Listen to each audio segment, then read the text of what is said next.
Hi there, finally back with another video review, and here we have the 1/64th scale Bugatti Chiron Supersport 300 Plus made by Mini GT. Really missed you guys, haven't been uploading any video reviews over the last couple of months. I have uploaded some shorts, but those were during my spare time. So in case anyone's wondering, yeah, I'm doing well. Haven't really had the time to do a full review on some of the newer models that I've purchased. Reason being, really bogged down by work and other commitments. But hopefully I can share with you guys a couple of reviews over the next couple of weeks as well. Back to the model right in front of us. So as how I usually start my reviews, I'll just go through the packaging. So as you can see, this is actually based on the model that did the world record 304.773 miles per hour, and this is labeled the 409th model released by Mini GT. And just to run through the back, so obviously it is an official licensed product. And yeah, let's just turn our attentions back to the model right in front of us. So what I'm going to do is just go through the side profile. So zooming in, first thing you'll notice is the carbon fiber details. Obviously it's not real carbon fiber, but job well done by Mini GT in terms of the level of details. I think they've really nailed it. You've got nice profile for the door handles as well as the fuel cap at that side, and then of course you've got the Chiron signature design. And another thing I do want to point out is that the wheels itself has some pretty neat details, especially on the tire rims. And if you look closely enough, you'll be able to see there's a small Bugatti badge printed right over there. So does it roll? Well, yeah, it does, quite smoothly as well. So let's just move it to the front profile.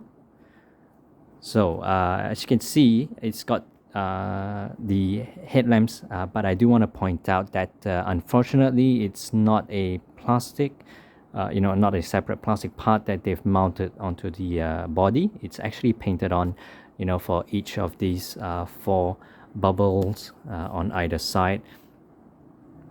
But probably it's much easier to do that instead of having one solid plastic piece over there.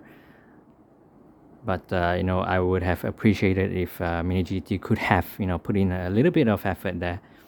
And then looking at the front grills, you've got the Bugatti badge right in front. In terms of the how should I put it? In terms of the sharp details, not very obvious, unfortunately. But then again, this is a 1/64th model, so just a little bit of give and take. In terms of the grills at the front, unfortunately, it's just a solid plastic slab. And I'm just gonna tilt it upwards a little bit so that we can have a good look at the the front hood or the bonnet. Again, nice carbon fiber finishing, and then you've got some pretty neat touches on the orange decals. So the stripes just run through from the front, goes through all the way to the back as well. And there are some nice details with the indentations over here. I'm guessing that is the for the airflow to go out. And then this is how the other side profile looks like. So no complaints here. So let's just turn our attentions to the back profile.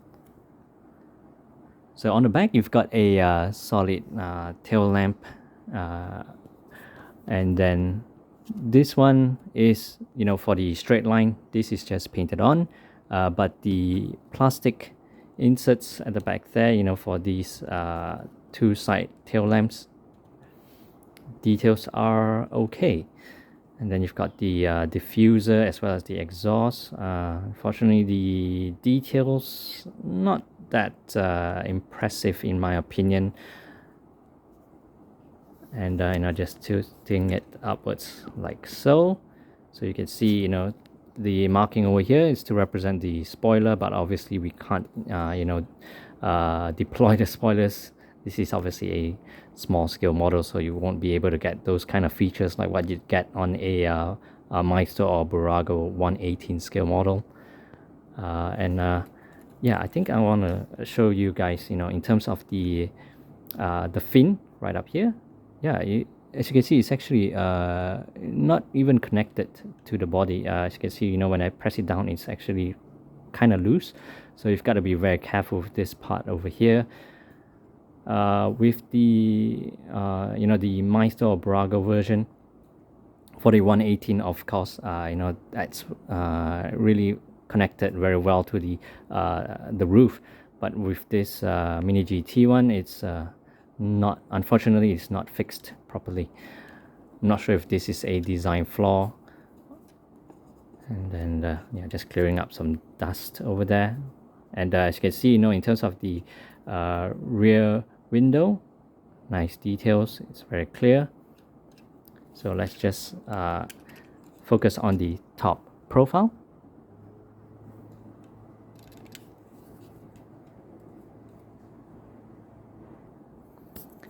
So I just had to adjust my camera, and as you can see, in terms of the top profile, not bad. And as we come to the base,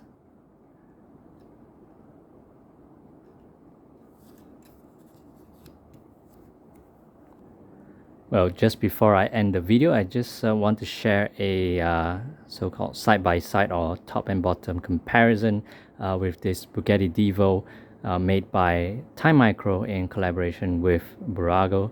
So in terms of, back then, I gave quite a good review of this model. I mean, at that time, I thought that was, one of the best Bugatti models ever released in 1/64 scale. Then now that we have Mini GT producing the Bugatti models, at first sight, I think the Mini GT one actually looks a lot better. But like I mentioned, in terms of the exhaust, probably I'll just put it at the side.